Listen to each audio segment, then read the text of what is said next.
Mabuhay sa ating mga bayaning OFW, lalo na sa inyo na nasa mga bansang tensyon o may giyera ngayon.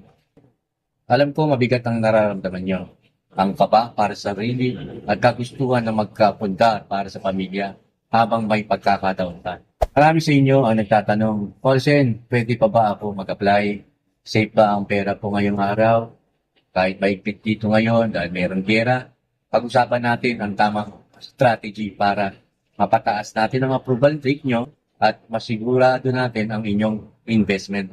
Sa gitna ng giyera, ang priority natin ay safety. Yan dapat ang unahin.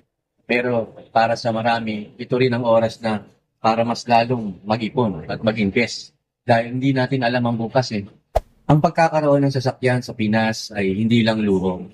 Ito ay asset para sa pamilya, lalo na sa emergency at sa magiging negosyo nyo. Pero aaminin ko, ang mga bangko ay mas strict ngayon sa mga area na mayroong gusot o conflict, mas lalo na dyan sa Middle East. Dahil ang area ninyo ay high risk para sa bangko, dapat ang principal na i-assign nyo na nandito sa Pilipinas ay solid.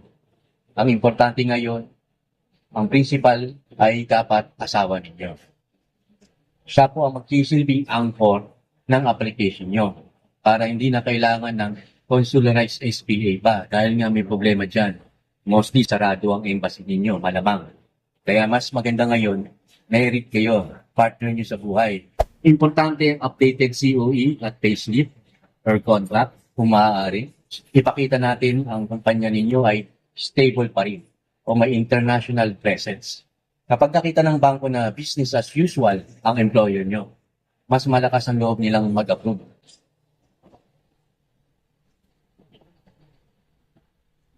Huwag lang sa isang bangko. Bilang agent ninyo, gagamit tayo ng multi-bank strategy. Ipo-process natin yan sa mga bangko na kilala as OFW friendly at mas flexible sa mga ganitong sitwasyon. Kung meron kang extra budget, i-aim natin na meron down payment. Huwag tayo sa zero. Medyo alanganin tayo dyan mga kamitsu. Kapag mataas ang down payment, mas mababa ang risk sa bangko at mas mabilis silang magsasabi ng yes. Kahit nasaan ka pa. Dito sa amin, ang ORCR mo ay under your name. Hindi ito tulad ng ibang brand na leasing ang nakalagay. Sa gitna ng tensyon, gusto ko panatag kayo kung kailangan niya ng tulong sa pag-aasikaso ng papers na hindi na kailangan lumabas ng bahay o kampo. Ako nang bahala sa inyo. One agent, one strategy. Sa ating mga kababayan sa Middle East, mag-iingat po kayo palagi. Ang pangarap ninyo ay pangarap ko rin. Kaya double ingat kayo. Safety first. Kung hindi talaga kaya, huwag natin ipilit. Unahin ninyo ang life ninyo, mga kamitsu. Kaya kung gusto nyong mag-apply, libre ang consultation, i-message nyo lang ako, nandiyan dyan sa description sa baba, ang aking FB Messenger. I-click nyo lang yan para ma-direct na kayo sa aking FB Messenger. Personal ko po yan, mga kamitsu, dahil gusto ko na may paabot ko sa inyo ang tulong ko ng personal. So, ganoon na lang mga kamitsu.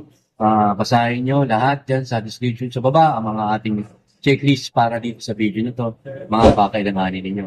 Kaya iniingat lang kayo mag-subscribe, i-like at share nyo itong video na to para sa mga OFW na ating mga kapatid at mga bagong bayani.